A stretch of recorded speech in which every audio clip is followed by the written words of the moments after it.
আপুর এই ঘরটা একটু দেখাই। এটা হচ্ছে আপু, এটা মানে ওনার হাজবেন্ড নাকি?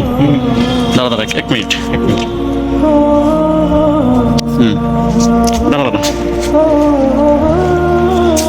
আপু উনি কি আপনার হাজবেন্ড? আচ্ছা আচ্ছা।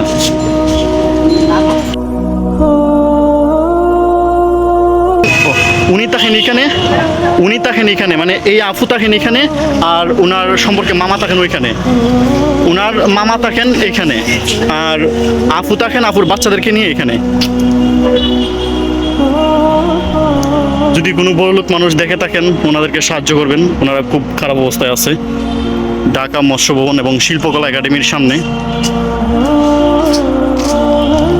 এটাই, সবাই সবার নিজ নিজ স্বার্থে ব্যর্থ। ওইদিকে হাজার হাজার গাড়ি যাচ্ছে, কেউ কারো খোঁজ নেয় না। এটা হচ্ছে আরেকটা বাস মানে গাড়ির মধ্যে দোকান, চমৎকার পরিবেশে। আসসালামু আলাইকুম, ভালো আছেন? আঙ্কেলকে তো এখানে অনেক দিন যাবত দেখি। কতদিন যাবত এখানে আছেন? 12 বছর। আচ্ছা আচ্ছা। আপনার এখানে মানে সবচেয়ে হাই রেঞ্জের মধ্যে কি দামের মধ্যে আছে জুতা? মানে কতটুকু দামের মধ্যে আছে জুতা হাই রেঞ্জের মধ্যে? 3000। আর সবচেয়ে নিম্নে? সবচেয়ে নিম্নে 1000। সবাই সবার কাজে ব্যস্ত। আর এখানে দেখা যাচ্ছে যে পুরান আপনার ওয়ার্ডরোব, আলমারি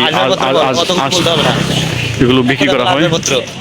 বন্ধু সরি, আমি আপনার মতো এত শিক্ষিত নয়। ভালো থাকবেন, সুস্থ থাকবেন। আসসালামু আলাইকুম।